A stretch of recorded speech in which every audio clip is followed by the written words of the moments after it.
All right, how's the food, everybody? Good. Glad to hear it. I kind of went around and around on what exactly to get you guys, and I decided on everything. So hopefully you guys were able to pick out your favorite salad and get all set up tonight. But I'm super excited about the content that we have for you guys this evening. It's a class we've done before, combined with other classes that we've done before, but with new information and in the makeover format, which means that it's going to end with a challenge for you guys. And the challenge that I'm seeing is the best challenge we've ever put together as far as programs. It's like, when I wrote my book, it took me about 5 years to write, If I had the capacity to add this challenge to the end of the book, it would be like twice as long with how much content there is in this challenge for you guys. And no matter where you're at in your health and fitness and longevity journey, this challenge has the potential to amplify everything you're doing right by Power 50. So is that pretty cool or what? That's really cool. So we're going to get into that before the end of this. I've got a lot of information to get through, of course.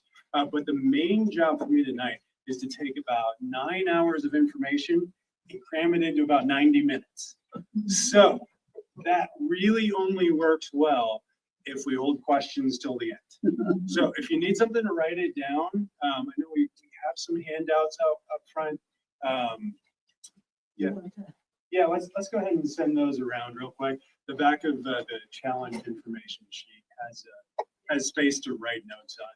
And then if you need a pen, just shoot your hand up and Cheryl or Katie will get you a pen here tonight. So yeah, do write down lots of notes because there's going to be a lot of fantastic information. Some of it's going to pertain to aging specifically. It doesn't matter where you're at on that spectrum. No matter how old you are, you can get younger. Everybody agree? Yeah. That's a great place to start. If you don't agree with that, then you're in the wrong place. Because if you think that you're just destined to get older and older until you end up 6 feet under or blowing in the wind somewhere, then this is not the workshop for you because that's not how our bodies are designed and created. Yes, we do get older. Yes, it does become harder, but it becomes exponentially harder as we let things go. And so we're gonna talk about how to not let things go and how to focus on actually retaking control of our health where we feel like we've lost it. So a lot of information to get through. I want to start with a. Raise your hand if you want a pen. Yep, hook those hands up if you need a pen. And Steve? No. Come on. All right. So anybody else in the room need a pen? No. Okay, we're good. Let's jump in. Let's dive into this. So anybody heard that you are what your genes dictate or some variation of that statement? Yeah. We believe that was true as a society until about 20 years ago. Or I should say, we believe that scientifically until about 20 years ago. Unfortunately, that misinformation has persisted, that genetically we are what we are. We're predestined. The Calvinists love this one. We're predestined to be our genes. And truth of it is, we're not. And here's a great example that we get into a lot about epigenetics, and you might want to write that word down to look up more on later, because I have done a 3-hour workshop just on epigenetics by itself. So if you really want to understand epigenetics, this is not going to be exhaustive for you. But here's epigenetics in a nutshell. This is mama. Mama has a specific gene that dictates that she's going to get fat and obese and diabetic and insulin resistant and have dementia. Baby over here, while she was in utero, was given via mama B12 and 4. Diet's the same, other than filling the gap with actual just by getting that right nutrient into her body from a young age. That gene, instead of being flipped on, still in her body, the gene still has the potential to be flipped on, but by getting her the right nutrients at the right time, that gene was flipped on. Anybody ever try to get scared by someone who said, oh yeah, breast cancer is genetic. Probably not if you're male. Tried to scare you. Yeah, yeah, no, they do. And truth is, there is a breast cancer, the BRCA gene. But having that gene only increases your risk of having breast cancer by 5%, which is a lot of people. But what does that mean? It means that your genes aren't your destiny, that there's something else controlling that, because if it was true that your genes were your destiny, then having that gene would mean 100% likelihood that you would get breast cancer, not just a 5% increase risk. So something else is behind that. In this case here, that obesity, the diabetes, the dementia, all those risks were tied specifically to vitamin B12 and folate. And so we find that with so many of these genes. Now, the other thing that we have to overcome here is our habits. Oftentimes as we age, and you don't have to put your hand up, but mentally maybe you do so and acknowledge, I just kind of am what I am at this point. There's no change in me. You get too far downhill, you can't go back up. Anybody hear that before? Anybody hear that given as an excuse before? Yeah. Yeah, it happens all the time. Fill it in. You guys grab a salad and have a seat.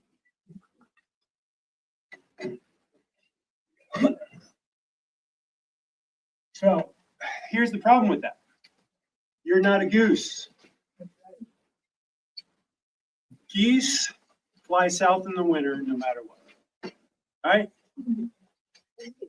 If there was a nuclear bomb that detonated in Southwest Texas or the Gulf of Mexico, the geese up in Canada wouldn't know that and know to turn around and go the other way. In fact, even if we were able to go speak in their geese language, they would still follow the path that they traveled for decades and decades to get there. And so what we have to acknowledge as human beings is that we are unique in that we get to choose every single day what we do. And that choice is what differentiates us from the animals. We're not just creatures of habit. Yes, we do form habits, but we can also make new habits. We can choose new places to go in the winter, like get out of the cold. We can also choose to stay in it and fight it and get stronger, too, right? And both are good. Both are good choices. We get the opportunity to choose. And so that's an important part. And so if you've been a patient here for any length of time, you've heard this story before. For those of you that are watching online, this is my dad. He's the gentleman here on the right. When my firstborn, Dietrich, was born 11 and a half years ago, my dad, you can see, his rotund shape, was 350 pounds. He had all the signs and symptoms of congestive heart failure. He was just lacking the diagnosis. And he was only lacking the diagnosis because his habit, creature of habit, was he didn't go for well checks. Right? So congestive heart failure is super easy to find once it's there. It was so easy that a first-year chiropractor was able to identify that in my dad walking up to my front door once I ruled out heart attack. Face has lost all its color, lips had gone purple, his huffing and puffing, ankles swollen and purple. I asked my dad if he's all right. He says, yeah, great, where's my grandbabies? And then we got this picture of my firstborn Dietrich and then his cousin, Elias. And you can see my mom here, she was about 280 pounds as well. So 350, 280. Sat down with my dad, talked to him about health. Talked to him about the 5 essentials. Talked to him about the stuff that we're going to talk about tonight. And he made a decision in that moment. He said, I'm not going to miss my kids' or my grandkids' kindergarten graduations. I'm not going to miss their high school graduations. I'm going to take responsibility and accountability for my own health. I'm going to be the one that's in charge. And I'm going to move forward in my health, starting today. And so then 2 years later, my dad is down from 350 to 270. My mom is down from 280 down to 240. They continue on this journey. Eventually, about 2 years ago, my parents were dealing with long COVID. They had it for about 2 years. They were sick and tired of everything not working. Like nothing was working. And so they dialed in, they did more research, things that I hadn't even gotten into yet. They both went on the carnivore diet, kicked long COVID, and my dad got down to about 200 pounds. My mom got down to about. Now they're kind of more on the, what I would call a maker's diet or a biblical diet, where it's meat-based, a lot of fruits and vegetables that are bountiful in nutrients, and they're doing much better. Now, part of this journey is my dad had a stroke along the way. You guys who've been around have prayed for that in a lot of cases. He's still dealing with blood pressure so high. I'm not saying that we don't live with the consequences of poor choices for the rest of your life. There's a certain point when cells change, and the journey to undo those changes takes more time than we have left. That happens, no matter how good we go, provided we don't make the changes early enough. So when was the best time to make the changes I'm about to talk about? Probably 20 years ago, right? The second best time is now. Exactly. So, like my dad, I urge you guys to take action. All right, so here's my goal for you guys. This is what I want you to be able to do at the age of 100. Problem is that where we're at today, trends show that you lose about 7% of that ability per year. So I want you to be able to hike 1.5 miles on a hilly trail. I want you to be able to get up off the floor under your own power using a maximum of 1 arm for support. I want you to be able to pick up a young child from the floor. I want you to be able to carry 2 5-pound bags of groceries to your car by yourself without assistance. I want you to be able to lift the 20-pound suitcase into the overhead compartment of the plane. I want you to be able to balance on one leg for 30 seconds, eyes open. I want you to be able to have sex. I want you to be able to climb 4 flights of stairs in 3 minutes. I want you to be able to open a jar on your own without a significant other. And I want you to be able to ride a bike. If you can't do that now, does that mean that you won't be able to do that when you turn 100? No, it means that we have to work at those things. Those are things that we see consistently in centenarians, that because they're able to do those things, they were able to get there. It's not just an observation about people that get to 100. It's an observation and a causation. The people that take care of themselves to the point where they can do those things at 50, 60, 70, 80, 90 are the people that also. And so that's some of the habits that we have to build. So let's talk a little bit about biological age. I did this last night. I cheated a little bit because I started a challenge, same challenge that you guys are going through about a week ago. So I answered it as if I had been doing this all along, as opposed to answering it how I'm actually doing right now. So before I get into this, let me tell you guys a little story about what's happened in the last year. Most of you guys know this. Most of you guys are patients, but just for the sake of filling gaps for anybody who hasn't heard it. So this last May, I was playing soccer with my 11-year-old son. They're starting to get a little bit better. So I started to have to try a little. Now it was his whole team, and it was all the parents on one team and all the kids on the other team. And let me tell you, we crushed it. I still got it. Right? I'm a good soccer player still. I love it. But over the winter, I kind of let myself go a little bit, hadn't gotten outside as much, hadn't done as much exercise. Diet got a little fluffier around the edges, and I got a little fluffy. And so my weight had gone up. And so when your weight goes up and you haven't exercised very much and you start putting all that pressure into your knees, you're more liable to tear a meniscus, which I did. Yeah, it was just a small tear. And, using the stem wave, it healed really fast, but not all the way before we went on family vacation in June that year. So it was about a month. And so the kids went running down a bridge, and I took off running after them and took about 5 steps and went, nope. I didn't go down, but I also didn't run another step for the next 9 months. which is about where we're at right now. And I have finally started taking running steps again. So when I stepped on this Omron scale and it sent the low voltage electric current through my body to check, where my visceral fat was, what my body fat percentage was, what my muscle percentage was, what my water percentage was, it came out with biological age. 80. And talk about motivating. I'm barely halfway to 80. Like that, I'm not ready for 80 yet. So I jumped on the advanced plan. And over the last 2 weeks, I've actually started to see my body composition change. My energy levels are changing. I don't know if you guys have noticed at all, but I feel younger than I did 2 weeks ago. And that's just 2 weeks in. Right now, I did have a cheat day in there. My wife took me to trivia night and didn't feed me supper and then put candy on the table. Like, really? So I went and got the healthiest thing in the joint. It was a piece of pizza.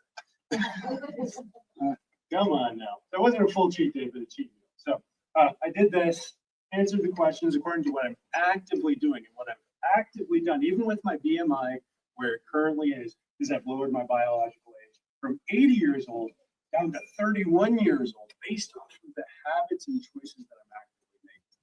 Now, a lot of it was true even when I was, where I was before 2 weeks ago. But some of the key factors have changed. And we'll get into some of those as we go. But your biological age is the functional age of your body. It's what you're able to do. It's how you live day to day. And yeah, I was acting like an old man. I'd get home from work and I'd put my legs out.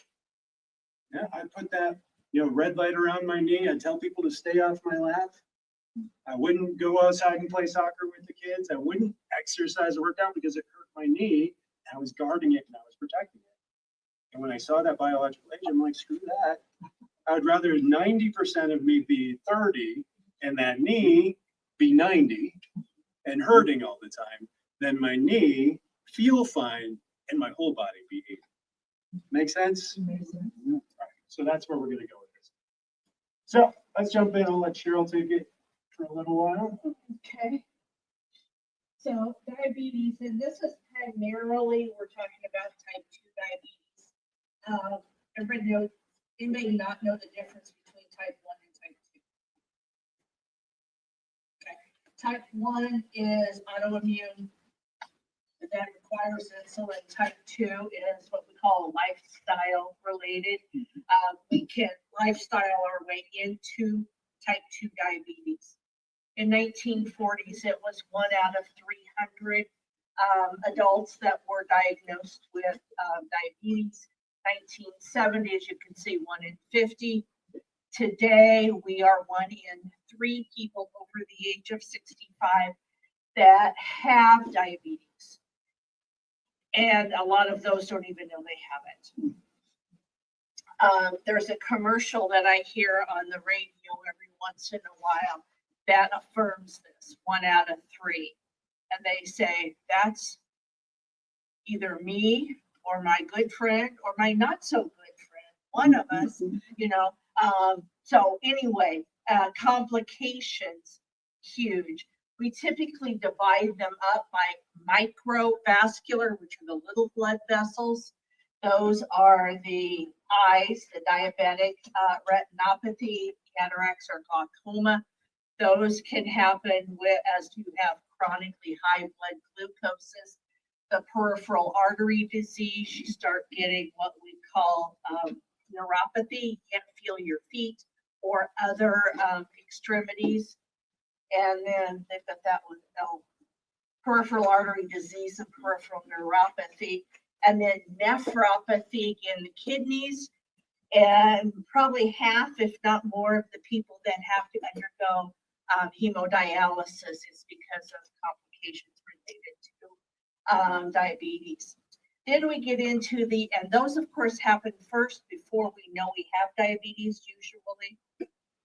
And there's not a whole lot we can do when we've got the diabetes, we've got the neuropathy, we've got the retinopathy, we've got the kidney problems.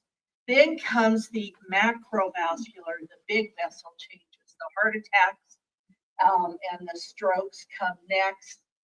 And that's sometimes when you're first diagnosed with high blood sugars or diabetes. Okay. So metabolism, I was expecting math. That must be the next one. Okay. So what do you do with this donut? And this is kind of getting at a calorie is not a calorie is not a calorie. This the calories in there is, I can't think there's anything in there other than sugar. Flour, okay. Yes, enriched. So those calories are not going to do you a whole lot of good. You could get the same amount of calories in a smoothie. You could get a lot less in an apple and feel even fuller than you feel with that apple or with that donut. Happy normal blood sugar, like it says, 1 teaspoon. This was just an example. Our liver helps control our blood glucoses very carefully, and the liver will actually release extra sugar or glucose into our bloodstream if we need it. It's going to keep maintaining. If our blood sugar gets high, meaning if your liver detects more than this 1 teaspoon of sugar in your body, that's diabetes. That's high blood glucose. Your body's going to start reacting to it. So there's the bathtub. So the thought behind this one is we've got plugged up drain, we've got a plugged up bathtub. We also have plugged up arteries and veins from the diabetes, from the higher cholesterol. What are we going to do about it? Is it easier just to bail it out with a cup into the sink? Or should we maybe shut the faucet off and unplug the drain? Okay. So for us, it's going to be easier to shut the faucet off, which would be what? Stop the sugar overload. Clear up the drain. So exercise, healthy nutrition, get your plaque and cholesterol and get all those numbers in healthy ranges without the statins. And then our metabolism, the calories that we eat, can actually do the job. By the way, that scale will also tell you your basic metabolic rate, which is the bare minimum of calories you need to maintain your body exactly as it is right now. So you can aim towards a lower number of calories per day from that scale and also have benefit from that in nutritious foods. So metabolic syndrome. Some of you may have heard the videos playing the last couple of weeks on metabolic syndrome. About 20 years ago, this was really a popular topic to talk about. And then it kind of phased out of vogue and doctors decided it really wasn't a thing. Now, the last 5 years, we've started talking more and more about metabolic syndrome. The word syndrome means things that run together. So in this case, symptoms that tend to run together. So as you can see, high glucose or insulin abnormalities. Central obesity, that's defined as a waist measurement greater than 40 inches in men, greater than 35 inches in women is considered obesity. Dyslipidemia, so your triglycerides higher than 150. Your HDL is your good cholesterol. We want that less than 40 in men. We want it higher than 40 in men, higher than 50 in women. If it's less than that, that plays into metabolic syndrome.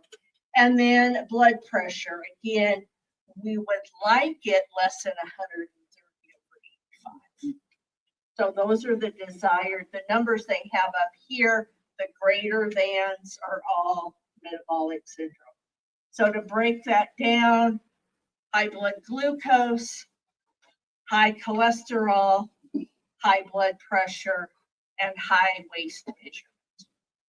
Okay. So those four, if you have one, if you have two, you're very likely to get the rest. So just as an example, how the medical system uses this information, if you come in and your blood glucoses are high, or your hemoglobin A1C, which we use to check diabetes, is a little high, they're going to start you on metformin, and then they're going to start you on a statin because, even though your cholesterol is perfect right now, odds are it's going to go up. So we'll just give you that statin right now. Okay. I mean, not a good idea, but that's what you're going to see in healthcare.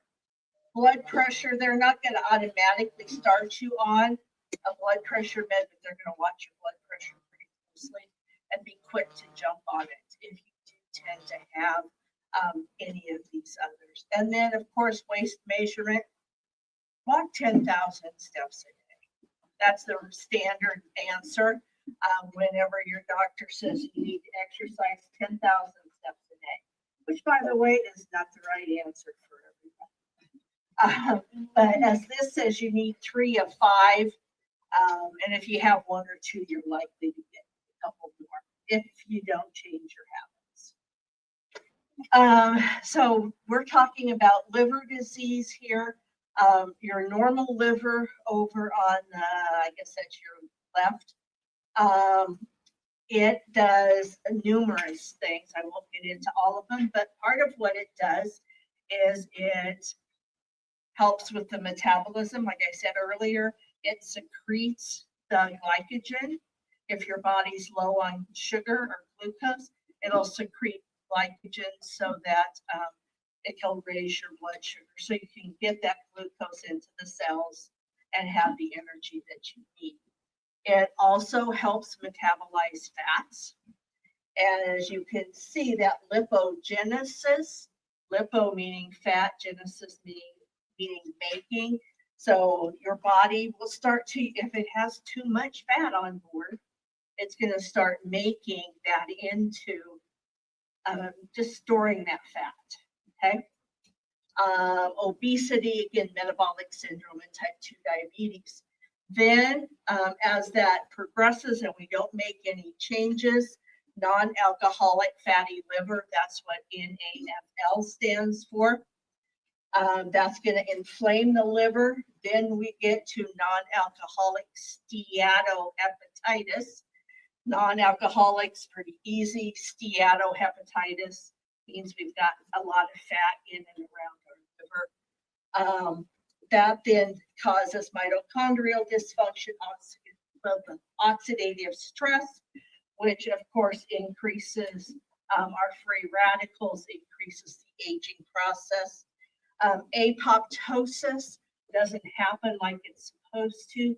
Apoptosis is the programmed cell death. So every cell in your body has a certain expected lifespan or life cycle.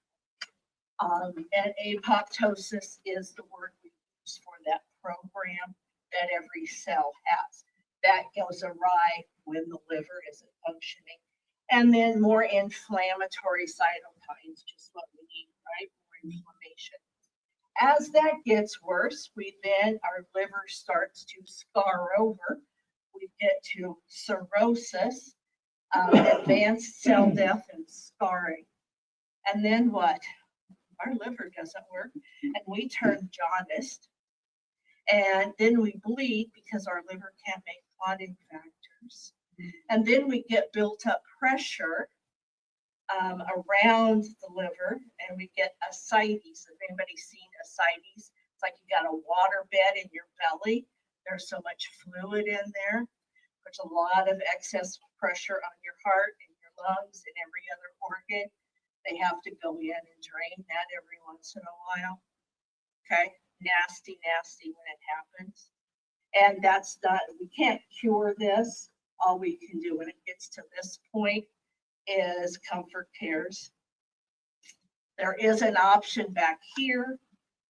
We could do liver transfer, but those are hard to come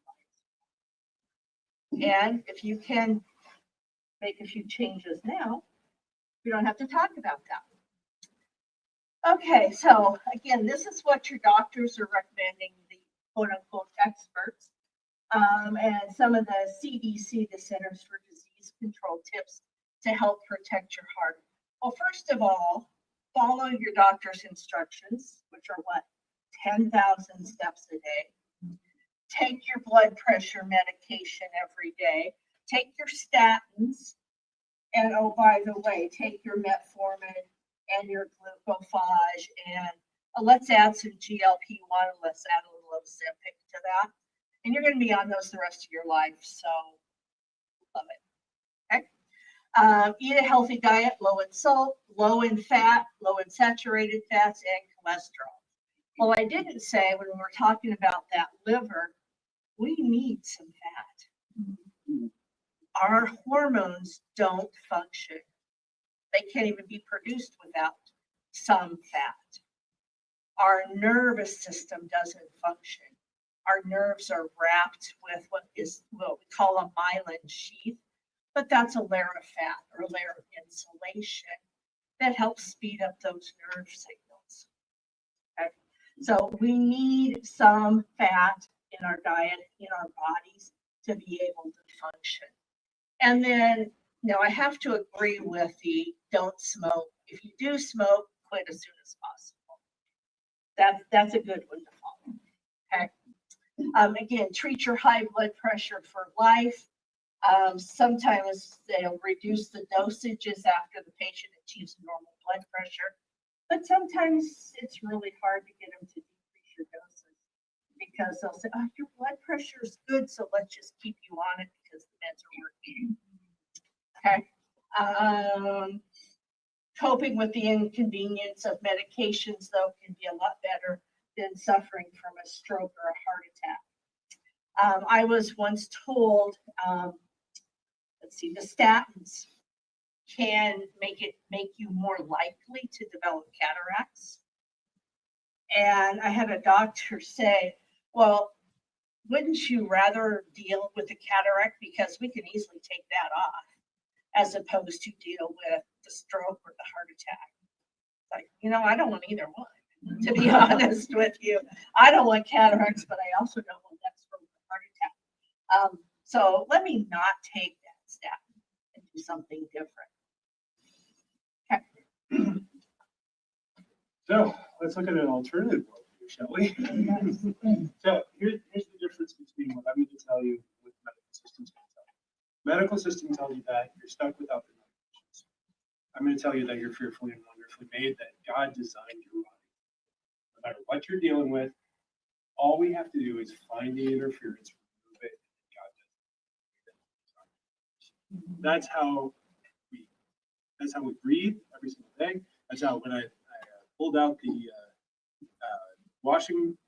dishwasher last night and cut my thumb open, that's already sealed back together and it's knitting itself together. I didn't add anything to that. I didn't stitch it back up. Even if I had, the stitches wouldn't have healed it on its own. It does it on its own. Your body heals the way it needs. All we have to do is remove the interference. If it gets dirty, wash it. If you're not exercising, move. If you're not eating right, eat right. If you're not getting adjusted, get adjusted. Like, those are necessities for every single person in the world.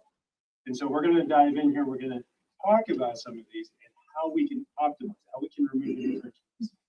So I found a miracle drug. I just haven't found a way to make it into a form that you can put in the bottle. If we could take all of the effects of exercise and we could put them into a single pill, a single drink, or a single anything, it would be considered a miracle drug. It would perform out every single medication in every single category. Name a condition, it treats it.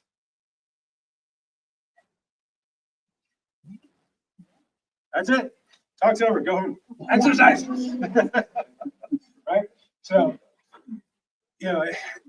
I really see, there's a lot of conflicting information out there about exercise. A lot of people talk about what's best, what you should do. And while there is debate about that, the one thing that's not debatable is that our bodies were designed to require movement. Now, most people point to cardiovascular exercise. If you ever get on a treadmill or an elliptical, sometimes they have on the meter, fat zone, like they'll put the resistance so that it puts your heart in the fat burning zone. That seems like the best place to exercise, right? You want to burn fat. Well, if we work out in a cardiovascular zone, like the quote unquote fat burning, that's the only time we burn fat. But if we get our heart up to 80% of its maximum, and we keep it there for 20 seconds to a minute, give it a 20-second break, and then put it right back. Give it a 20-second break and put it right back. All you're going to be doing during that is burning sugar. But because you burn through sugar so fast, for the next 36 hours, you encounter something called depletion,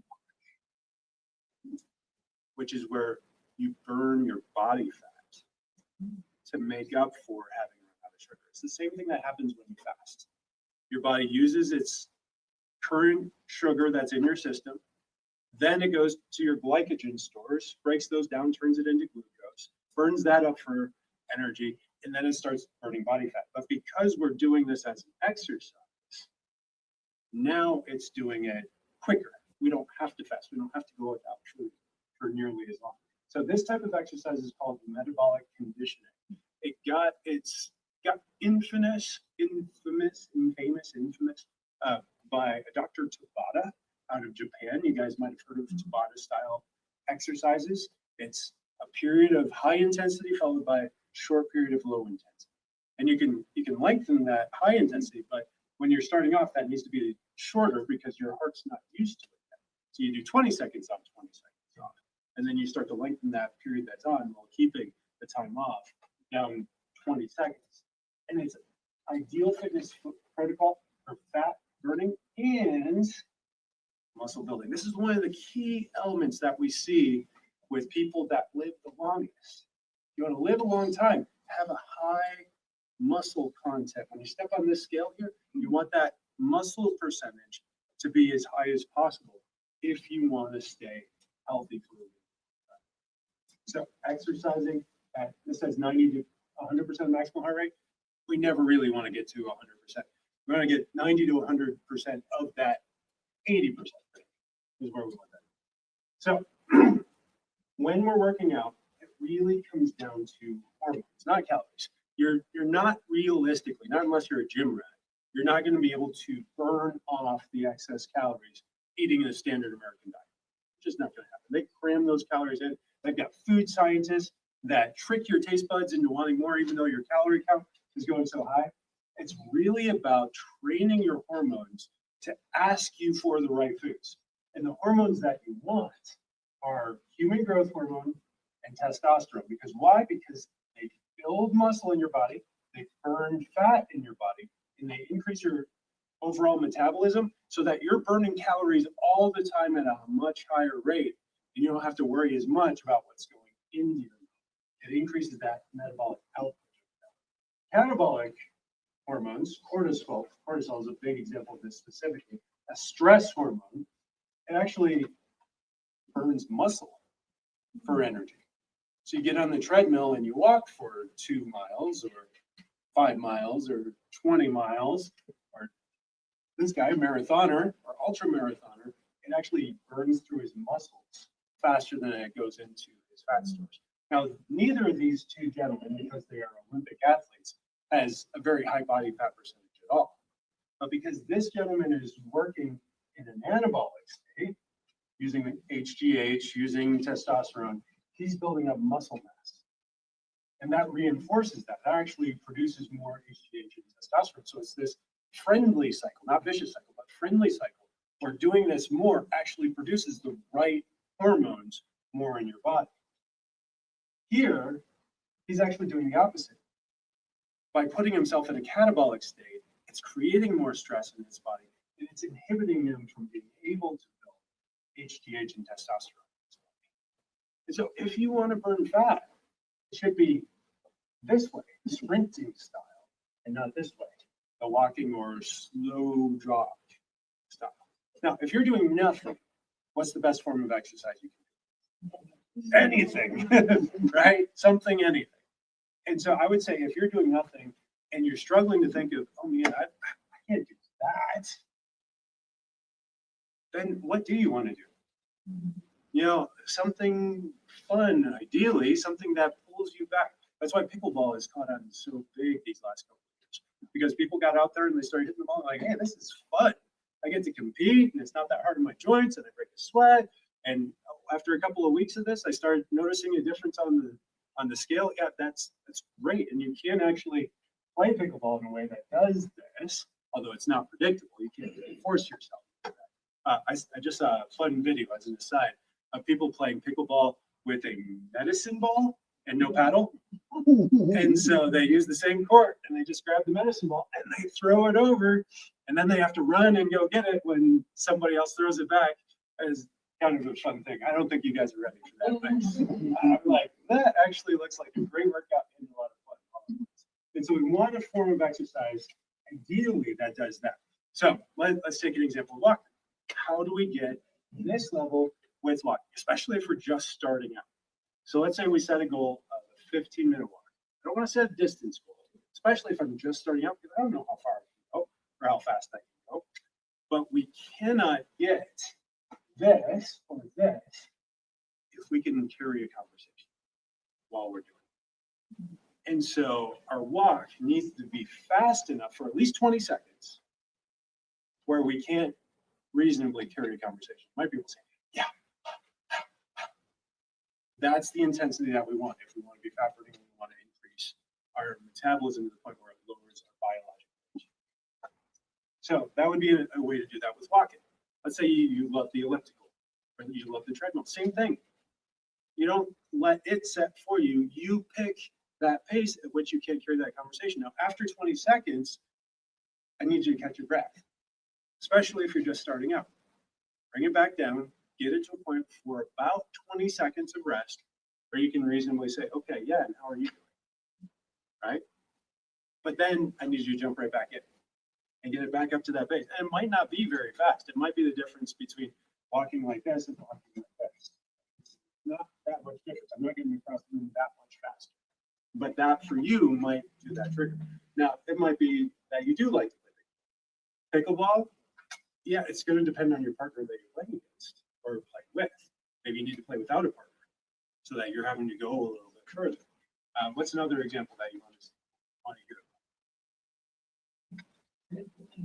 Trampoline, yes. So it's really about the intensity and frequency of it, right? So if I'm just kind of slowly bouncing, barely coming off of my heels and carrying on a conversation, that's one thing. Yeah, try chasing kids at a trampoline park. That's your cat. That's your anabolic. So you just want to increase that frequency, so you're going faster with it, right? You're gonna get a smack in the head. So it's really about changing that frequency and intensity. So high intensity exercise is great for fat burning, great for muscle building, great for regulating blood sugar. Guess what? If you're diabetic, the best thing you can do to lower your blood sugar is not to take insulin. It is to get up and move. If you're pre-diabetic, same thing. The only cell in your body that doesn't require any insulin to intake sugar and use it for energy is muscle. So if you can get up and move after every meal, you're not going to have the same metabolic effect. It'll blunt it by 30 to 35% just by getting up and moving. Lung capacity. We want that lung capacity up. That's one of the things that we see in healthy aging populations. It's also great for heart health. You don't need cardiovascular exercise, cardio, to get a healthy heart. You can do that with metabolic conditioning. And so that's why and where Max T3 came from. So a lot of you that have been around a long time, you got a disc. You got 2 DVDs with Max T3, and I bet it's in a box somewhere. It got sold at a garage sale, probably because good. Because about 6 years ago they stopped making them on DVDs and went online, and then about 3 years ago somebody hacked the website and it's been down. And so everybody who had it lost their membership. But now it's back. Now it's back, and for a limited time, we all have access to it at no charge. And so it's even better than ever now, too. It used to just be 2 modules. Now they're up to 6 modules. 6 modules. Modules meaning different types of exercises. Videos, it used to just be, I think, 12 different videos. I think they're up to like 72 or 80 different videos. And the Core 30 challenge that we're going to go through, it actually lays out how it wants you to go through those videos week by week to go from beginner to advanced and getting your body into the shape. So when we're looking at fitness, you have anaerobic versus aerobic. This is where we want to work. This is where all the benefits are on this side of this line. So that's where Max T3 lives. Over here. Now it also has a cardiovascular. It also has that waist, but it's metabolic conditioning. And so what the Max T3 stands for, it stands for maximizing your time, your type, and your tempo. Because that's the only 3 things you can change in exercise are your time, your type, and your tempo. The amount of time you spend exercising, the type of movement you're doing, and the tempo that you're doing it at. And so this maximizes all 3 of those things. So the fitness elements, power, strength, endurance, speed, agility, balance, coordination, leading to neural development, core stability, functional fitness, exercise variability, and body balance. This is designed to take anybody from as old as they are to as young as they want. If you've had dreams of competing in the Olympics, this was designed, and you'll see Olympic athletes in these videos struggling through some of these exercises. Meanwhile, you'll see the 80-year-old next to him doing the exact same movement and doing just as well, if not better than him, because he's doing it at his level. And so anybody can start this. Obviously, there's some limitations within that, but it's just like any exercise. It's just important to start 20 years ago, right? Or today. So everybody on your feet. I said that this is great for burning sugar, right? I didn't give you much sugar, but there was a little bit of carbohydrate in there. We want to get that out of your system. So for 20 seconds here, we're going to do some air punches. Get ready? Go. Just punch the air as fast as you can. 20 seconds. Go, go, go, go, go, go, go. Imagine that person that you love to hate so much. That's right there. Punch, punch, punch, punch, fast. It's about speed and intensity. Go as fast as you can. As fast as you can. All right. 5, 4, 3, 2, 1. All right. Feel the energy come up? Yeah, it's good. It's good. You feeling a little younger all of a sudden? Yeah. When you're on your seat, you felt like an old man or old woman. Now you're up, you're moving. All right, and now we're going to change it up. We're going to do air squats. 20 seconds. Ready? Go. Go as deep as you can or as shallow as you need to. So just up and down as quickly as you can. Just get as much movement as you can. It can be shallow like this. Honestly, this is the way that you learn how to jump higher. It's right here. These are those muscles. Down here is where you get really strong and strength and power. And got it. Good job. Give yourselves a round of applause. All right, go ahead and have a seat. I'm not going to make you do a full Max T3 workout today, but that's the type of energy you want. Now I'm a little short, right? Just doing that a little bit, but it's good. That's how we want to move. Now, what's the best thing to do right after? Yeah. Immediately afterwards, infrared sauna. So infrared sauna by itself is amazing. And we see for longevity, it's incredible. It increases, just like exercise does, a lot of the metabolic waste disposal. We see the oxidative stress go down. We see the cells start going into apoptosis a lot faster, cleaning themselves up and getting the cellular elements cleaned out where they need to get cleaned out. But when you do this after exercise, you amplify the benefits. You amplify the benefits. You get more out of it. And so maybe I should start having you guys do your warm-up exercises and then go back and do the sauna and then come get adjusted, right? So ideal for a sauna, and really the best type of sauna is infrared. You can do steam sauna. You can also do hot shower. and get similar benefits, just not to the same degree. But the dry heat, the infrared sauna, this is why Texas is better than Florida for retirement, or not all of Texas, but the desert Texas versus, Florida. You want an average of 45 minutes a week. 45 minutes a week. And it's best if it's split up into about 3 sessions. So 3 15-minute sessions, 45 total minutes a week. That's where you see the most lasting benefits for longevity, for health, and for anti-aging. So that's really where we want to go after we exercise. That's why so many gyms have it in there, because they read the studies. They're like, hey, this is a great added benefit for our clientele. They're going to see those benefits, and then they're going to want to stay because we have the sauna and other people don't. But yeah, we've added it in, and we don't even have the exercise other than just your warm-ups. And what's important, it's the single biggest metabolic influencer. Did I hear water? It's good, but it's not the single biggest. Sun is great, sleep is great. Done workshops where we've really emphasized both very recently. Prayer is awesome. Neurospinal fitness. What your neurology can do dictates the biggest and best what the rest of you. So form and function all come from neurospinal fitness. So this is why we look at this stuff, right? So when we look at the healthiest people in the world, their spines look the closest to this arrangement. Why? Well, because when you have this arrangement, the nerves that come out of the spine and go to the organs, cells, and tissues are unimpeded completely. And when they're unimpeded, that means every signal that your brain sends to the organs, and the organs send back to your brain, gets there at 100%. Which means that the way that God designed you to heal happens as close as possible.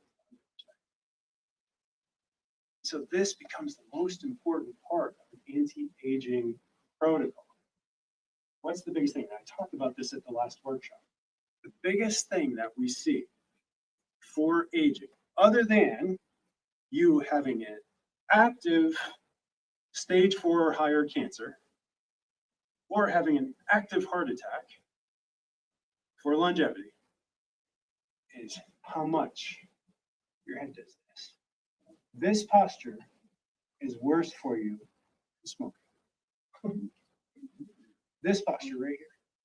So if you look in the mirror and you see yourself doing this, or you look at your significant other and they're doing this, you say it won't be long now. Because this predicts mortality higher than you smoking, higher than you eating that much sugar, higher than you sitting down on the couch for hours and hours, or sitting in front of a laptop for hours and hours. This is far more dangerous. Every inch that your ear goes forward from your shoulder, that's 10 pounds of pressure right there. What nerves come out of the top of the back? The nerves to your heart, nerves to your lung. Heart and lungs are pretty vital, aren't they? It's actually why we have a rib cage. It's like a chest plate, except it's internal for us. And it moves, it allows us to move so that we can get more blood flow, we can get more oxygen. And if you doubt it, just drop your head down right now and try to take a deep breath. Then sit up. Try to take a deep breath. That's just simply the difference in 30% oxygen. And I didn't impede any of the airways whatsoever, just having you drop your head down. Airways are unimpeded down here. Neurology is what changed your lung capacity when you dropped your head down and tried to take it. That's what happens when you lose that integrity. And so, the most important thing that we can do for overall health and biological age and fitness is take care of that. How do we take care of that? We avoid the dead man's curve, but it's the 3-step process, right? Number 1, mix. Number 2, fix. Number 3, set. After we've taken an exam, taken any necessary x-rays, and we've seen where your spine's at. If it's a dead man's curve and you don't have that arc of life, we do that mixed fix set. If it's a scoliosis and you're bending to the side, we do the mixed fix set. And the home exercises. Your most important exercise at home becomes the wobbles, the traction, the specific exercises that I gave you. Either pull that head back or to straighten up that curve in the low back. Whatever it is, those become the most important fitness exercises in your life if you want to stay healthy and young, or if you want to get healthy and young. Those become the most important exercises in your life. And yes, you can do wobbles in a way that make you short of breath. I don't teach it to you that way because why? What are you all when you first start? Beginners. Beginners. But a lot of you have been around for 5, 10 years in the office. You've been doing wobbles for a while and you're still. How quickly do you warm up when you do it at this pace?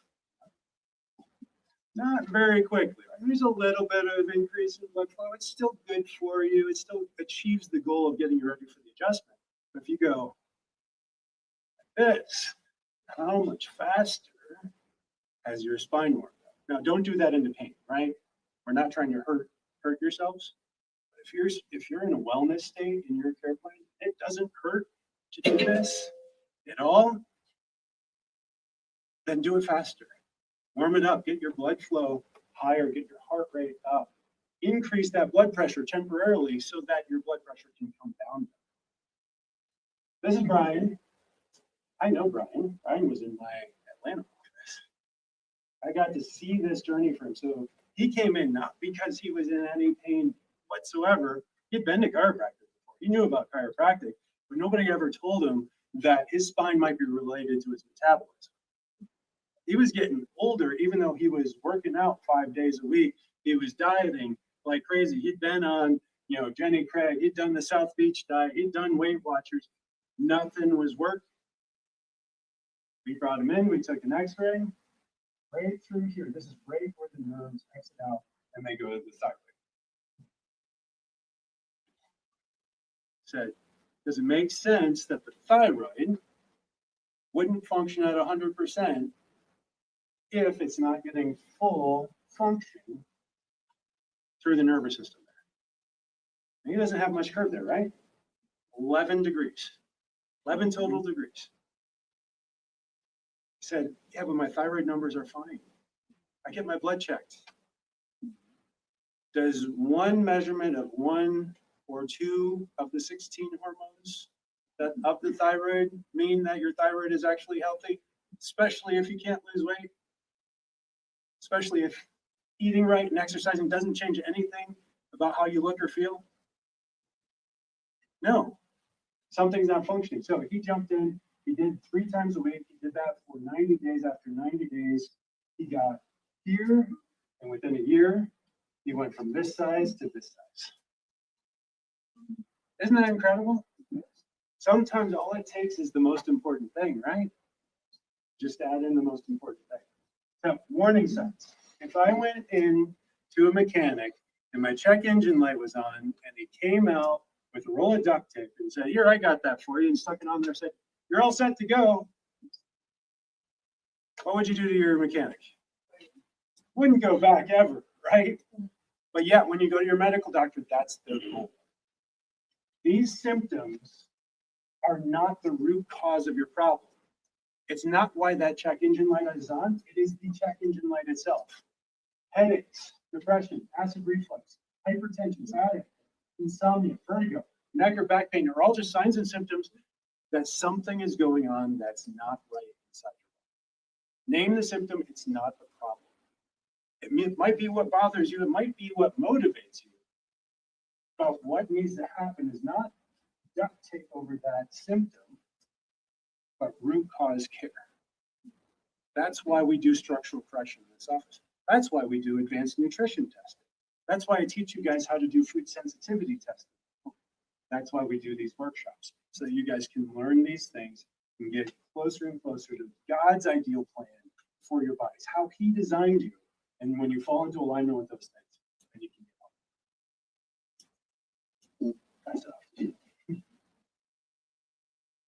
Okay, so Ozempic, Wegovy, et cetera, et cetera. Those are the trade names. But there's the GLP-1s. GLP-1 is a glucose-like peptide is what it stands for. And it will mimic glucose. It helps glucose work. It blocks your hunger. So it blocks the leptin, which is a hormone that tells me when I'm done eating, when I'm full. The word satiety, usually for satisfied. And actually, they've just made these a lot easier to take. It now comes in a pill. That's so much better, isn't it? Than taking a shot once a week? No. No. It still does the same thing. So, okay.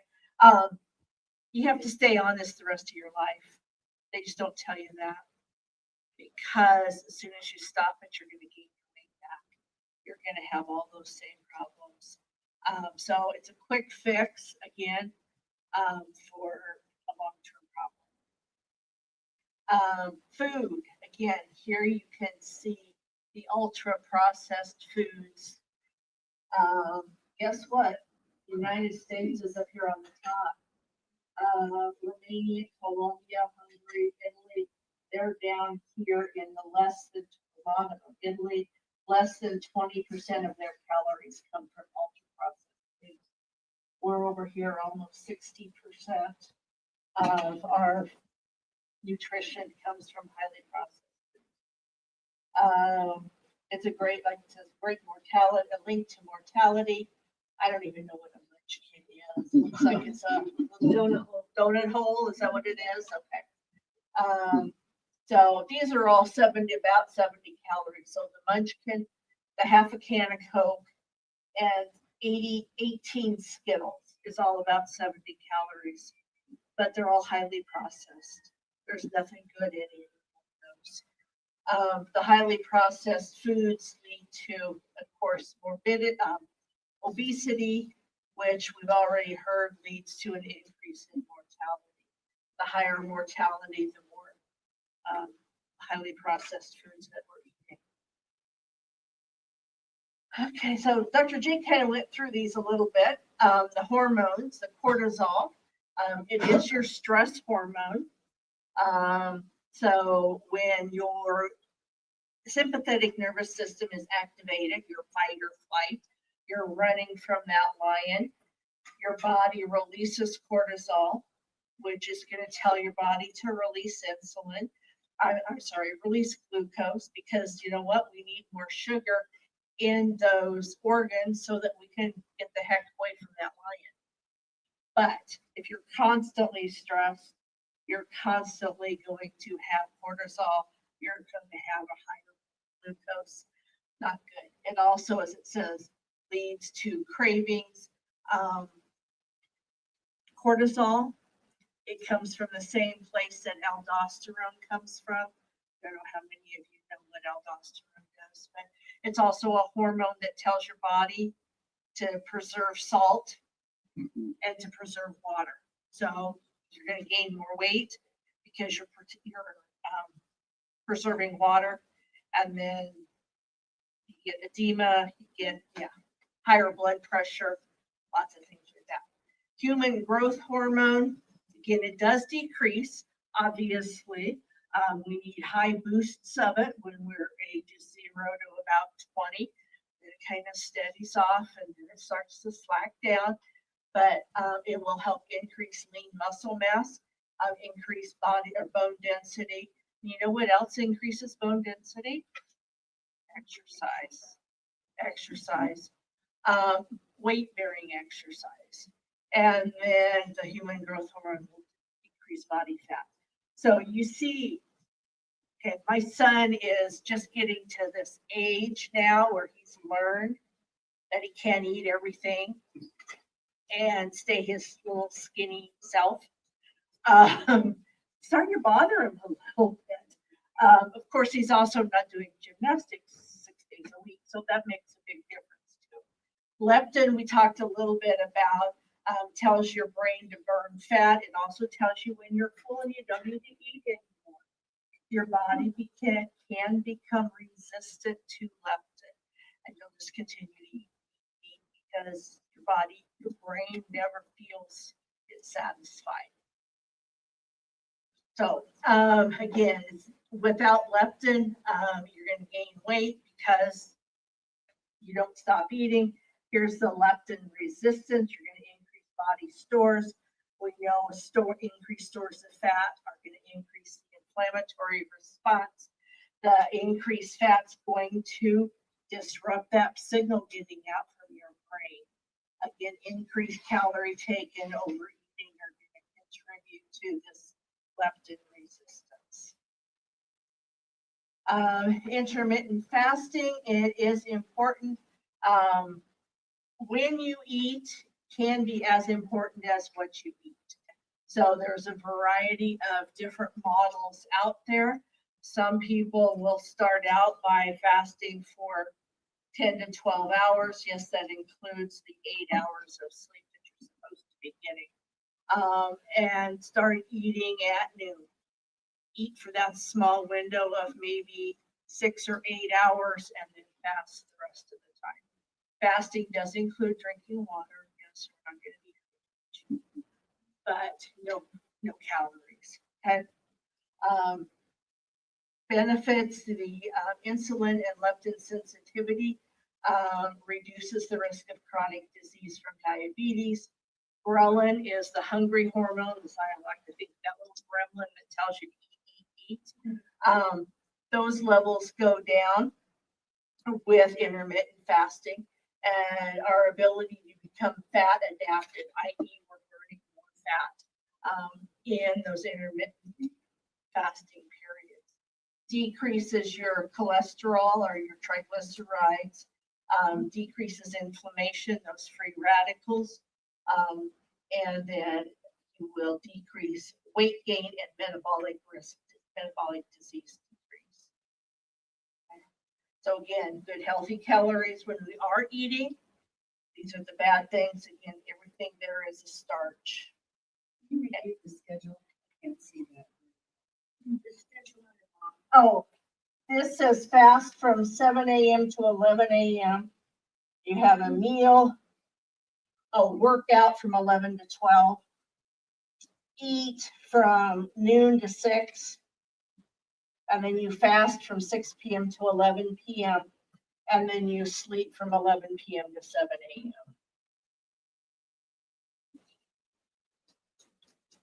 That's just one schedule. You have to adapt it to your life, whatever works for you. And you may not want to start with that many. That's 6 hours that you're eating. So. Okay, the food pyramid. How many of you remember the food pyramid back in the day where you needed, what was it, 6 to 8 servings of grains per day? Yeah. Uh-huh.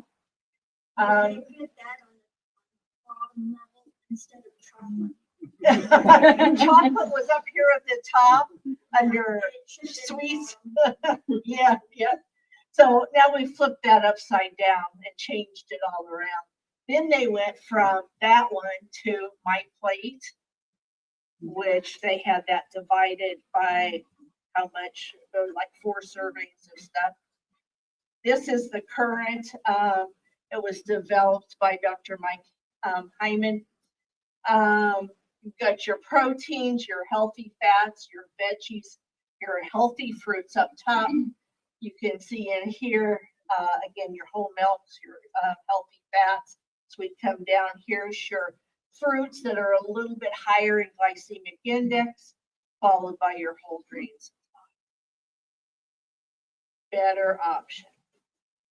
Okay, the advanced plan, most of you know we have both an advanced plan and a core plan or a basic nutrition plan. 3 simple basic rules. You want to eliminate grains because grains turn into sugar very quickly. You want to eliminate sugar and fruit, most fruits. Most fruits have a lot of sugar in them or they will raise your blood sugars.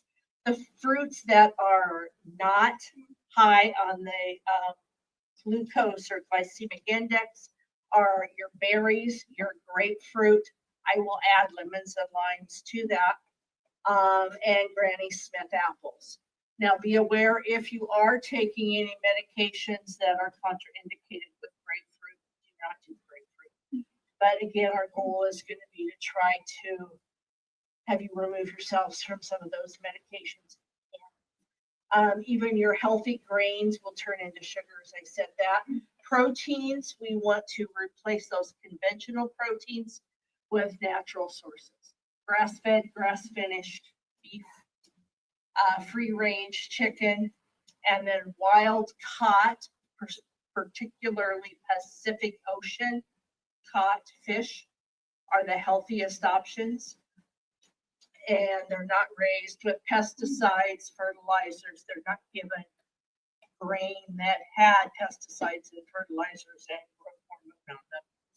And then your fats, your good healthy fats, of course, are your avocado, your olive, and your coconut oils. Those are good healthy fats. Okay. 10 reasons to avoid sugars.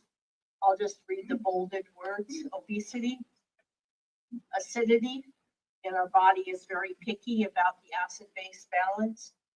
Inflammation, high cholesterol, metabolic and hormonal imbalances, diabetes, toxins, heart disease, anti-nutrition, and cancer.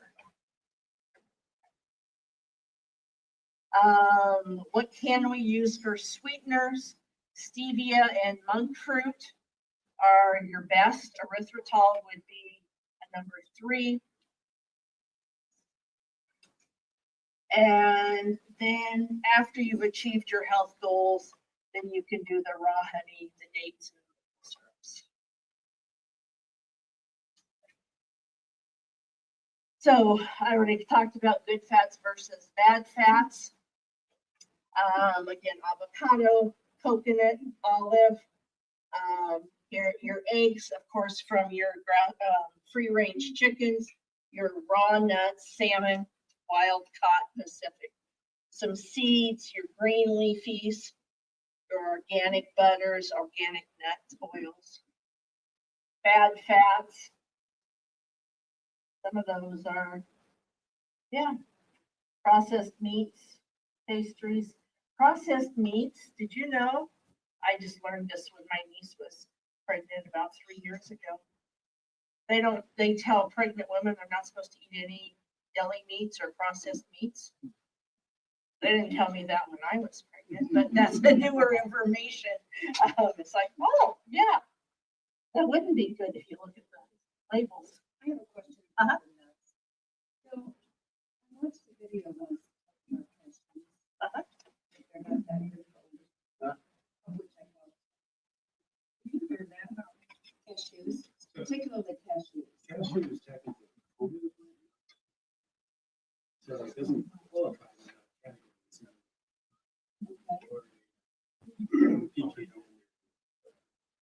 Okay. So it said that there's like. There's anything that's right. So the problem with cashews is it's yeah, and you eat it. And it's soft. Yeah, and they are very soft. They're a lot easier. So you're never going to harm yourself eating fruit. Well, the reason Yeah. it concerned me is because I am dairy free. Mm-hmm. So And you're- cashew milk, cashew yogurt, So it tastes wonderful. yeah, it tastes great. It's a cheese taste, a dairy base replacement when you are dairy free. So yeah, I wouldn't rely on cashews for the bulk of my nutrition, whatever your age. Just because, yeah, at a high dose, kind of like Brazil nuts. Brazil nuts are an awesome source of selenium. But if you have more than like 2 a day, you can get a toxic dose of selenium. So you have to know your dosage on these things. So if you were to, you have to think about it from God's perspective. When he made cashews to be food for us, he put them in hard shells on a tree, hard to get to. after one or two, you're probably sick and tired of having to fetch that and break it open. So you've had enough. Let's go into the easier stuff, right? The berries and, the apples and the pears and stuff. Same with Brazil, same with most nuts, honestly. Most of those things are not getting more than one or two. And they're so nutrient dense. Once you get in there, it's like, oh yeah, that was good. That filled me up. But what do we get? We get a Costco-sized bag or cashew milk or cashew cheese or, something that takes this many cashews and crams it into this size serving. And so really, when we're talking about all these things, the biggest thing that you should remember is that if God made it, and it's in the form that God made it in, don't feel like you have to hold back. But if man made it or processed it or removed it from its casing, or so like honey, for instance, if you found honey in the wild, who's going to sting you 1,000 times for you to get that honey bear sized container of it? Or even more than like a teaspoon. You might break off a piece of honeycomb as you run by, right? Or you might, wait till, the bees go there. Yeah. So all these things are healthy in the environment that God created them in, but in the environment that we consume them as Americans, that's how we get to this.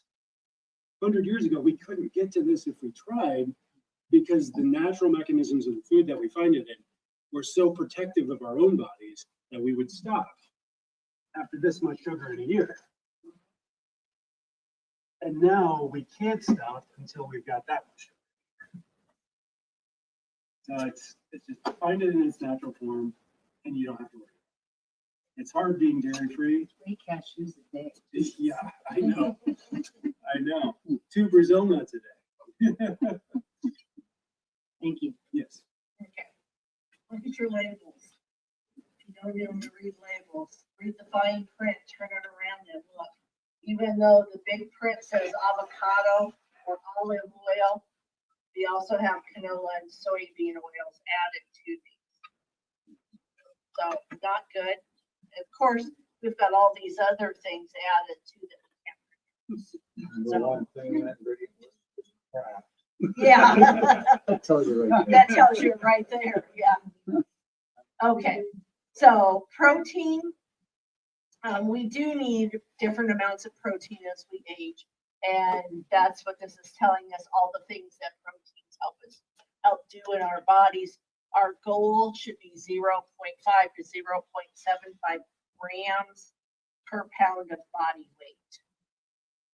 So if you weigh 200 pounds, you should be taking between 100 and 150 grams of protein per day. It's a lot. If you sit down and try to count that much. Yeah, so that's really where the max living proteins come in.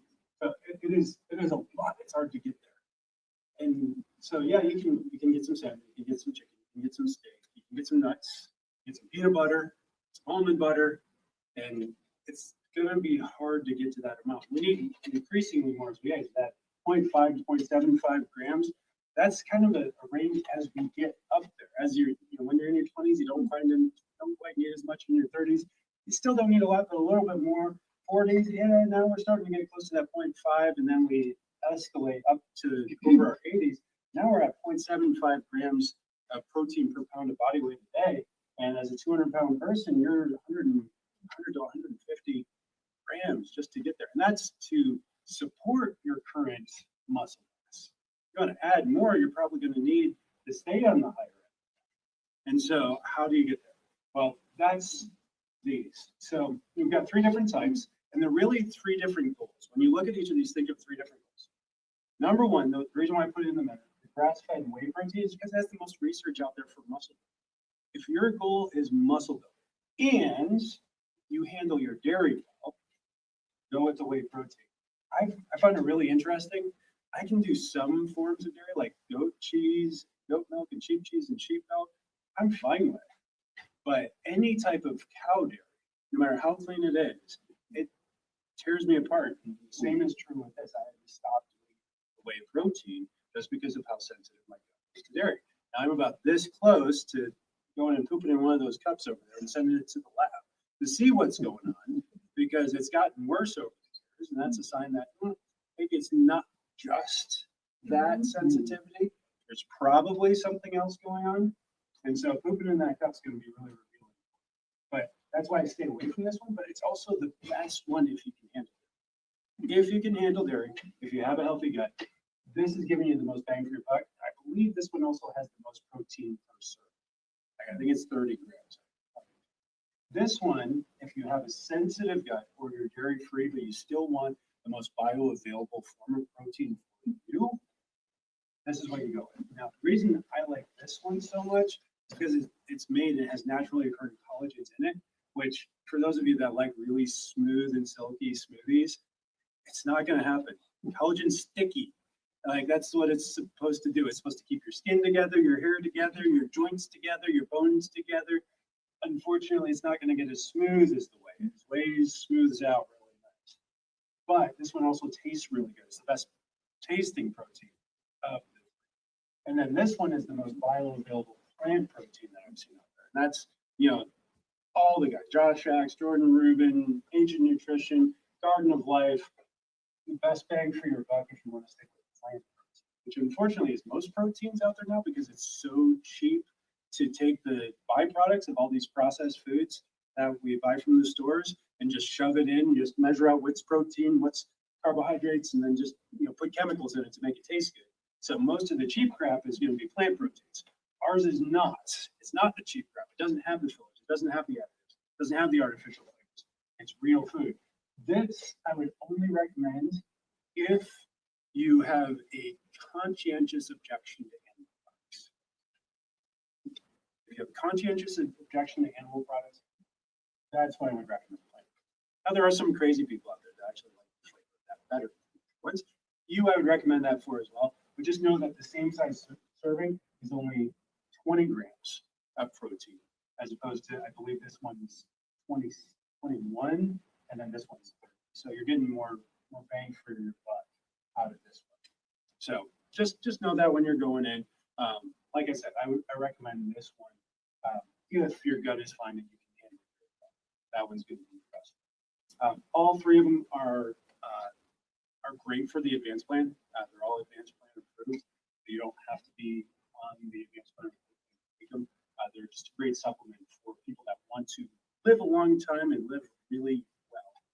Everybody should be on protein supplement. In fact, the coffee cup I just downed had a full serving of protein. So I got my 21 grams of protein just now. So how do we break fast? This is really important. Mom was right. Breakfast is the most important meal of the day. Where she was wrong is when it should happen, right? So it doesn't need to happen right when you wake up. In fact, it shouldn't happen right when you wake up. You should get up and do something. Ideally, that involves sunlight hitting your eyes. Ideally, that involves moving your body a little bit. And then you should break fast. How should you break fast?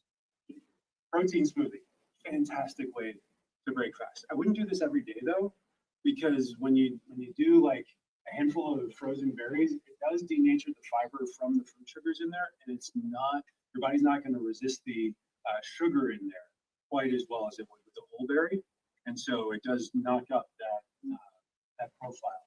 So it's not quite as helpful. So I do that, a couple of times a week, but that's a great way to break fast because of the high protein, high healthy fats, and then the loaded antioxidants that you're getting in there. Now, if you want to add a greens powder to that or a handful of spinach to that as well, you're going to just increase the nutritional load without undermining the health of that. Eggs are a superfood, right? We break fast with eggs. People are like, oh yeah, cholesterol though, triglycerides. Yeah, no. This type of fat, this type of cholesterol doesn't just cipher over into your bloodstream. Your body breaks it down into the elements it needs, disposes of the stuff it doesn't, and then your body can recompose it into cholesterol if it wants to, if it needs to. Or it can turn it into your brain, it can turn it into your nerves, turn it into your skin or your eyeballs. Eggs are fantastic. So you can make a breakfast burrito, you can turn it into an omelet, you can scramble it, like however you like to make your eggs. There's not a wrong way. Best way is you want the yolk to be a scrambling it or pushing it sunny side up or over easy, if the yolk is a little runny, those nutrients are a little bit more bioavailable. It's just, we're just barely moving the needle one way or the other. Just saying, if you want to go closer to the right way, get as much as you can. Grapefruit. Grapefruit is a really good way to break fast.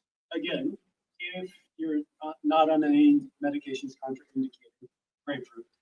But it's because it's so low glycemic, high in rich fibers, vitamin C, and it's not going to make you crave other sweets. So if you're wanting to start your day with fruit, start with fruit. Avocado is fantastic. I know a lot of people are like, oh, avocado toast. Well, then you're just undermining the whole, we're going to start our day off with health, proteins and fats. Avocado is super rich in so many different nutrients, magnesium being and then those healthy fats too. And then turkey bacon, the big thing with turkey bacon, nitrite and sugar-free. That's so hard to find. If you just go to the grocery store, like, oh, turkey bacon, and you don't look at the back of it so often. They've added sugars, they've added preservatives. Yeah, it's not that nitrite and sugar-free option. So here's how we're going to change things. We are not going to start with the end in mind. Who's heard that before? Start with the end in mind. No. We don't start with the end in mind. And we don't even start with how we're going to get there. We have to start with who you are and who you want to be. And really, who God created you to be. Because when you live in alignment with that, and you make choices to reinforce that, that makes the processes and outcomes so much easier to change. You start with the why, then you move to the how, and then you get the what. Successful people take successful actions because they are living in their successful person, the person that God created for the purpose that God created. Not the other way around. They didn't get successful because they lucked into a process or an outcome. Dave Ramsey has an interesting study that he did on millionaires in America. And he talks about how the biggest group of millionaires in America are not people that are born into wealth or win wealth accidentally. It's actually teachers, engineers that save their money up. They take the appropriate steps to become millionaires. And teachers don't make much money, do they? Oh, you're talking less than six figures for sure at any level of teaching, anywhere except for maybe California. California might give them six figures and then charge them 7 to live there. But if you want to become that successful person, you don't start with the 50 pounds of weight loss or the 100 pounds of weight loss, the ripply muscle, slithering over your body as you walk. Now, you start with, who am I? What does that type of person do? And then as you become that person, those processes and those outcomes happen. So these supplements are designed with that. And I've got a preview for you guys. All right, so these, most of you recognize, these were designed just in the last year. We're changing the daily essentials. We're changing the foundational supplements that you need because we see gaps in what we're doing. And so a lot of you love taking your daily vitamin D3, or you love taking your daily essentials. And it makes so much sense because it's so linear, right? You get your multivitamin, you get your magnesium, you get your B complex, you get your omegas, you get your vitamin D3 with the probiotics, and it covers all the general bases. And research supports that. That's good nutrition, that's good supplementation. There's nothing wrong with it. But as science continues, as we observe more and more about the body, and then as we see how our society has changed over the last 5 to 10 years, we're seeing need for more and more antioxidants. We're seeing more and more need for support from organs. Like we used to be a culture that ate liver and kidneys and heart, and that just it brings the bile up my throat. Just think about it, because my mom never made me do that. Like she did a lot of things wrong. That was one thing she did right. She didn't make me do that. Or maybe she did. But we're seeing the need for that. We're not doing that anymore. So we're being deprived of nutrients that are naturally in there, and they're not as bioavailable when we're not eating those things. And so we need supplements that come from those sources as well. And so we designed these three with all of those things in mind. So we've got inflammation and immune support.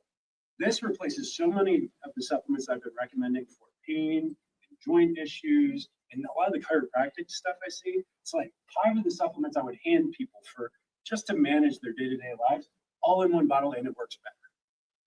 And it's really cool. And so many of you are like, hey, can I get a D3? And I'm like, why don't you take this one instead? It has your D3 and it has so much more. Like you're getting way more bang for your buck out of this, even though it costs a few dollars. This one here, this is like, when people talk about aging and mitochondrial health and mitochondrial function and longevity, this is the mixture that does that. And then the digestion detox, you guys have heard me talk over the last half decade about the damage we did to ourselves through COVID, through all the isolation and sanitizing everything, and the way that's killed our guts. Our guts are destroyed because of that. And I've told you, I've stood up here and said, everybody needs to be on a probiotic. And then I learned, no, not just a probiotic, a prebiotic. Like, no, not just a prebiotic, a postbiotic. No, not just a postbiotic, but parabiotics, and we need digestive enzymes. And now it's like, no, we need more than that. So this has all that in there. So starting with the inflammation and immune support. This, if you've got any joint, if you're dealing with any fatigue, you've got sluggish immune response, this is your gut. So it's got A, D, and K2 in the mix. That's designed for best absorption for both of those. It's got eggshell membrane collagen, the best bioavailable collagen out there. The most diverse out there. Boswellia joint support there for joint and the skin in here too. It doesn't say here. Fermented turmeric, not just turmeric, not just extracted curcumin in a lab, but fermented curcumin or fermented turmeric. What happens to things when you ferment it? It's an amplifier. What happens to kombucha when you ferment it? It becomes kombucha. It becomes a health drink. What happens to kombucha when you don't ferment it? It's soda, and there's some of those out there. A lot of the kombuchas you buy in the store are not kombucha; they're just soda with more bubblies in it and a little stronger taste. So it's fermented turmeric, and then it's got your grass-fed spleen and thymus for immune modulation. So huge upgrade on what we were giving you with D3 and K2 and the joint support and inflammation. Cellular health and longevity. Who's heard of CoQ10? CoQ10, very important for heart health. Guess what? CoQ10 has a big brother, the granddaddy. It's called PQQ. I can't pronounce what it actually stands for. Just like I can't really pronounce what CoQ10 stands for. PQQ is the big brother granddaddy. It does all the things that CoQ10 does. It even fills in the gaps for CoQ10 if you don't have it, and so much more. It's in there. Melon extract. We've known that melon extract is fantastic for cellular health and longevity. B vitamins. You don't need a separate vitamin B complex with this one because it's got all your B complex in it. Ashwagandha and rhodiola rosea. Anybody have stress? Adrenal fatigue? Yeah, you need that one. Fermented plants and organ blends. So that one replaces like 5 different stuff. Digestion and detox. It's got B subtilis. Anybody get microplastic exposure in your life? No. Anybody ever got a receipt from the cashier? Ever? No? Nobody in this room? Oh, no. Oh, good. Anybody ever use a plastic bag at a grocery store? Anybody ever use a reusable plastic bag at a grocery store? Yeah. So you're overloaded with microplastics. This eats that. It eats it up and gets it out of your body. That's B subtilis. That's a probiotic. Aspergillosis. That is a beneficial yeast that actually protects good bacteria and allows your body to kill off bad bacteria. So if you're taking antibiotics, let's say you get strep and it's got you all knocked out, you can't do anything, and you're in bed for weeks and you're thrown up and you're like, I'm going to die. You get some antibiotics. I'm not saying you should. I probably wouldn't. But if you do, you want Aspergillosis. Protects the good stuff from that atom bomb that you drop in. B-coagulants, microbiome balance, bovine liver, kidney, gallbladder for phase 1 and phase 2 detox. Guess what? If you eat liver and kidney, and what was the other one, gallbladder, those things actually work better in your own body. Eating those things from another animal actually supports the nutrients that you need in your own body. And then your digestive enzymes. So again, this replaces like, I don't know, just on this screen, that's not even all the ingredients in there, about 3 to 5 different supplements that I would take. And so when we combine all those things, that would be like 25 capsules that you'd be taking on a daily basis if you were to buy those things separate and try to get the right amounts into your body. When you take all 3 together, that's 9 pills. 9 pills a day, best digested and absorbed if you take 1 of each at breakfast, 1 of each at lunch, 1 of each at dinner, or worst case scenario, if you do it like me, forget all day and then take it at dinner. Which it works fine, but best if you spread it out through the day. And that's like, we don't have to worry about, oh, do I get my D3 in the morning or at night? Do I get my magnesium in the morning or at lunch or at night? We don't have to worry about that with these because it goes into. So with that said, Core 30 challenge. What are we trying to accomplish? One, I want you to reconnect with your purpose and your identity. If you haven't picked up a copy of my book yet, you really should, because that's what it's about. Born to be Transformed is about you finding and fulfilling your purpose and identity, and it walks through my journey along that path. And guess what? Every day you need to recenter yourself. Like, what do you have me for here today? Because there was a period in my life for about 5 years where I was working as a pastor. God did not call me to be a pastor. If I was called to be a pastor, I would not be here right now saying the things I'm saying. I might be here right now saying, other things about God and Jesus in the Bible, but I wouldn't be here right now talking about all this stuff. But it doesn't mean that God didn't call me to that moment. And so that book, this challenge, number 1 is really about what's happening between your ears and your soul. Because if those things aren't right, it doesn't matter what steps we're taking. It doesn't matter what diet we're on. It doesn't matter how we're exercising. It doesn't matter how I adjust you or who adjusts you for that matter. If that part between your ears and in your heart and in your soul, you got to start there. And so this challenge, like I said, this actually does that. This challenge is this thick. I had to print it off to half pages just to be able to get it in there because of how much mindset stuff this deals with. It walks you through all 30 days of this challenge. I put a 30-day devotional in my book that actually goes along day by day with this almost perfectly. Just use this to write your thoughts down and answer your questions as well. It works beautifully together. I didn't even know that, that it would go hand in hand with that. I just wrote the book and it works out. So number 1 part of the foundational or of the Core 30 challenge is get on the foundational 3. I don't want you taking subpar supplements, even if they have the Max Living label. Right? They're still good supplements. They're subpar because we have better now. And we are getting even better. Getting better from here. Number 2, it's the Core 30 journal. The big chunk of this is the journal. It asks the daily question for you to reflect. Number 3, getting access to Max T3. Jumping into that, doing that, I would say 5 days a week is what you want to do. 5 days a week of Max T3, or at least something. But the Core 30 challenge is Max T3. Number 4, daily recipe plan. In here is a step-by-step nutrition guide of every single day, every single meal. Basically done for you. All you have to do is go buy the food. Buy the food, prepare the meal. It's in here. It's good tasting too. I'm putting in here unlimited infrared sauna access. $500 value to do all those things. Today, if you get that, just $199.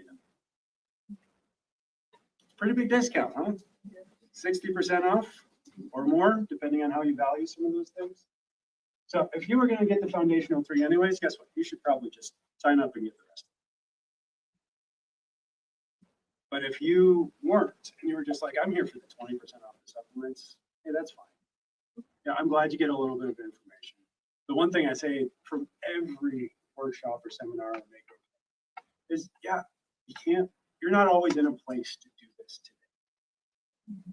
I don't want to talk anybody out of this right now as doing this, but you know, maybe you're not ready. Maybe things are going crazy in your life. Maybe you had to take a hammer and pry bar to your schedule just. Maybe I had to bribe you with food. But here's what I'll guarantee. Whether you take one or two or three things and you implement those today going forward, you'll be healthy. Or you do this and you amplify that by 50. So I encourage you to do that. So I'll print this out for you if you're going to go ahead and get that tonight. And the other thing that I'll do is anybody that hasn't had one or wants another, I'll throw in a freebie STEM wave session. So that adds another 100 to what's going on in your life. That's how much I want you guys to do this. Not because I need your $199. $199 is just so you put something in the pot that also covers baseline expenses. I want you guys getting better. That's my purpose. That's my intent. That's what Christ made me for. So putting this in front of you guys. If you get that, you're also getting 25% off any other supplements or products you want to buy. That includes my book. That includes the 5 Essentials to Real Health book, if you haven't gotten that yet. That's the brand new Max Living book that goes hand in hand with that, with this as well. Just another great resource. More amazing recipes. But you're definitely going to want to get those tonight. After today, yes, I'll still give you this. I'm not going to print it for you. I'm going to email it to you. You can use it on your computer. But get it today. We'll print it out before you leave. But really here, what I want you to do today is I want you to choose your chair. You want to be in the chair on the left? You want to be in the chair on the right? Because that choice starts today. And yes, you can be in the chair on the left and be in the background on the right. But how much more are you going to enjoy it? You can get up and down on that chair. So please choose wisely. So who do you want to be on the beach with you? All right, hopefully you're with that person right now. Squeezing their hand, rubbing their shoulder. But who else do you know and love and care about that you want with you that doesn't know about this stuff, that doesn't have access to these resources? Get them here, get them to the next classes, get them signed up for an exam. We're doing our Balance Spines Week in about 2 weeks. If you like Valentine's, you will love Balance Spines. This is where we love your spine the whole week long. And if you bring a friend or family member, their exam or x-rays, they're brand new, will be a donation to the Goodbye Chiropractic Foundation, our nonprofit, to help provide more free care to more population that can afford. So get them here, we'll take care of them.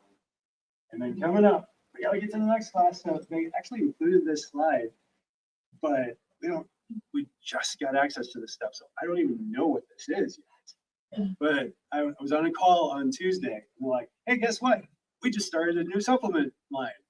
And it's Kingdom Health Sciences. It's all biblical nutrition. And so they're coming out with this stuff like the fasting formula to be able to allow you to fast, but also support basic amino acid necessities so that some of the negative side effects that you get when you go on extended fasting are muted. So just a sneak preview. So next workshop, which actually I was just looking at the calendar, our next workshop here isn't until April 20th. So you guys have almost 2 months off between workshops. Now we are going to be doing another virtual summit. Some of you watched that here. We streamed that onto the TV, but some of you signed up and watched that online from home. That's going to be, I want to say March 15th is the date for that. I don't even have a topic for that yet. That's still coming. Watch for signs for that. That'll be coming soon. Next class, though, will be on April 20th. And we're going to be talking everything brain.